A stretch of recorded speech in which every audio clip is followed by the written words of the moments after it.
जय श्री राधे, जय श्री कृष्ण, जय माता रानी की। मंदिर श्री बंसी वाले महात्मा यूट्यूब चैनल अंबाला शहर की ओर से हम आप सबका हार्दिक अभिनंदन करते हैं।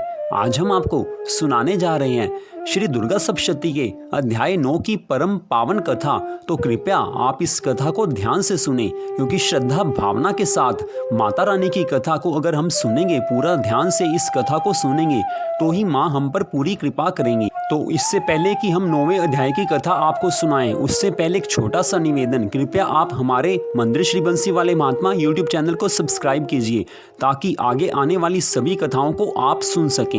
तो श्री दुर्गा सप्तशती के 9वें अध्याय की परम पावन कथा इस प्रकार है। बोल श्री राधा कृष्ण भगवान की जय। बोल महाकाली महालक्ष्मी महासरस्वती मात की जय। अब 9वां अध्याय निशुंभ वध। ऋषि बोले, हे राजन, रक्त बीज के मर जाने पर एवं युद्ध में अन्य असुरों के भी मारे जाने पर शुंभ निशुंभ दैत्यों का क्रोध बढ़ गया। अपनी भारी सेना का नाश होता देखकर निशुंभ के क्रोध का पारा चढ़ गया। फिर दैत्यों की प्रधान सेना को साथ लेकर निशुंभ युद्ध में दौड़ आया। उसके आगे पीछे दाएं बाएं बड़े बड़े दैत्य थे। वे क्रोध के मारे होंठ काट रहे थे। सभी देवी को मार डालने के लिए आ गए। कुपित होकर शुंभ भी अपनी सेना के साथ मातृगणों से लड़कर चंडिका को मार डालने की इच्छा से आ गया। तब देवी जी के साथ शुंभ और निशुंभ का बड़ा भारी युद्ध होने लगा। दोनों दैत्य बादलों की तरह बाणों की वर्षा करने लगे। अपने बाणों के समूहों से चंडिका ने उनके बाण काट दिए। फिर शस्त्र समूह से उन दैत्यों के अंगों पर प्रहार किया। निशुंभ ने तीखी तलवार तथा चमचमाती ढाल उठा ली। देवी के पराक्रमी वाहन सिंह के सिर पर प्रहार किया। अपने वाहन पर इस प्रकार प्रहार होता देखकर देवी ने शूरपर नामक बाण द्वारा निशुंभ की बड़ी तलवार तथा 8 चंद्रों वाली ढाल काट दी। तलवार तथा ढाल के कट जाने पर उस दैत्य ने शक्ति चलाई। उसे सामने आता हुआ देखकर चक्र द्वारा उसके 2 टुकड़े कर डाले। तब तो अत्यंत कुपित होकर निशुंभ दानव ने शूल उठा लिया और उसे फेंक दिया। देवी जी ने मुक्के के प्रहार से उसे भी चूर चूर कर दिया। गदा उठाकर फिर चंडिका की ओर उसने फेंकी। देवी ने उसको भी त्रिशूल द्वारा काट दिया और वह भस्म हो गई।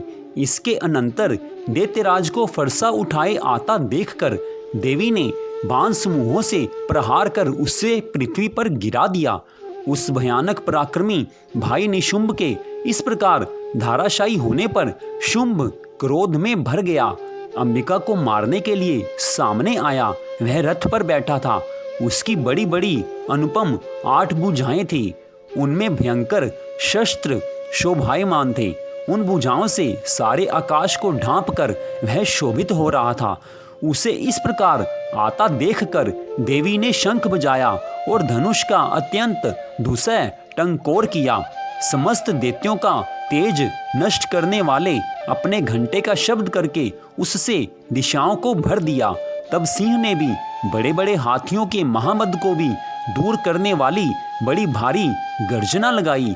उसके द्वारा आकाश, पृथ्वी एवं 10 दिशाएं गूंज उठी। तब काली ने आकाश में उड़कर पृथ्वी पर दोनों हाथों से ताड़ना की। उस शब्द से पहले के सभी शब्द मंद पड़ गए।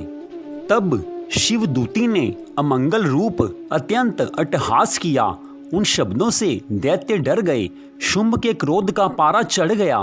फिर जबकि अंबिका ने कहा कि हे दुरात्मन, ठहर ठहर, तब आकाश में स्थित देवता जय जयकार करने लगे। शुंभ ने आगे बढ़कर आग बरसाती हुई भयानक शक्ति चलाई। अग्नि को पहाड़ की तरह आती हुई देख कर देवी ने अग्नि की भारी उल्का से उसे हटा दिया। शुंभ ने फिर सिंहनाद किया। उससे त्रिलोकी गूंज उठी। हे राजन, उस सिंहनाद का इतना घोर शब्द था जैसे कि वज्रपात हो। उसके बाकी शब्दों को परास्त कर दिया। तब शुंभ द्वारा छोड़े हुए बाणों को देवी ने तथा देवी द्वारा चलाए बाणों को शुंभ ने अपने अपने उग्र बाणों द्वारा सैकड़ों हजारों टुकड़े कर दिए। तब चंडिका ने कुपित होकर शुंभ को शूल से मारा। उसके लगते ही वह मूर्छित होकर पृथ्वी पर गिर पड़ा। इतने में निशुंभ चैतन्य होकर वहां पहुंच गया। हाथ में धनुष लेकर बाणों से काली तथा सिंह पर प्रहार कर दिया। उस दानवराज ने अपनी 10,000 भुजाएं बना ली, फिर चक्रों का प्रहार करने लगा। चंडिका जी को आच्छादित कर दिया। तब घोर संकटों का नाश करने वाली भगवती दुर्गा ने अपने बाणों से वे चक्र तथा सभी बाणों को काट गिराया। तब निशुंभ दैत्य सेना से आवृत होकर चंडिका के वध के लिए हाथ में गदा लेकर बड़े वेग से भागा।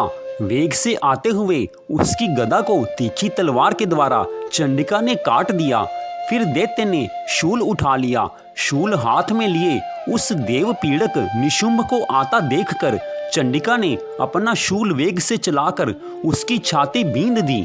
उसकी छाती के फटते ही उसकी छाती से एक और महाबली पुरुष निकला। वह खड़ी रह इस प्रकार कहने लगा। उस निकलते हुए पुरुष की बात सुनते ही देवी आवाज करके हंसी और तलवार से उसका सिर काट दिया। वह पृथ्वी पर गिर पड़ा। तब भयानक दाढ़ों वाला सिंह दाढ़ों से दैत्यों के सिर खुरच कर खाने लगा। वैसे ही काल ने तथा शिव दूती ने बहुत से दैत्यों का भक्षण कर डाला। कितने एक दैत्य तो कुमारी शक्ति से नष्ट हो गए एवं कितने एक ब्रह्मानी के मंत्र पवित्र जल द्वारा तेजोहित होकर भाग गए और कई एक माहेश्वरी शक्ति से छिन्न भिन्न होकर गिर गए। कितने एक वाराही शक्ति के तुंड प्रहार से चूर्ण चूर्ण होकर पृथ्वी में समा गए। वैष्णवी शक्ति ने चक्र द्वारा दानवों को टुकड़े टुकड़े कर डाला। इंद्री के हाथ से छूटे हुए वज्र द्वारा कितने एक यमपुरी में पहुंचे। इसी प्रकार कुछ एक तो असुर नष्ट हो गए और कुछ एक घोर संग्राम से भाग गए एवं कितने एक दैत्यों को काली तथा शिव दूती ने खा डाला और कई एक सिंह के ग्रास बन गए। तो इस प्रकार श्री दुर्गा सप्तशती के अध्याय 9 का यहाँ पर विश्राम होता है। मंदिर श्री बंसी वाले महात्मा यूट्यूब चैनल अम्बाला शहर की ओर से आप श्री दुर्गा सप्तशती के अध्याय 9 की परम पावन कथा सुन रहे थे। आप सबका हार्दिक धन्यवाद। भगवान श्री राधा कृष्ण जी की माता रानी की कृपा सदा आप सब पर बनी रहे। आगे आने वाली सभी अध्यायों की कथाओं को कृपया आप जरूर सुने। तो मंदिर श्री बंसी वाले महात्मा यूट्यूब चैनल अम्बाला शहर की ओर से आपका फिर से धन्यवाद। जय श्री राधे, जय श्री कृष्ण, जय माता रानी की।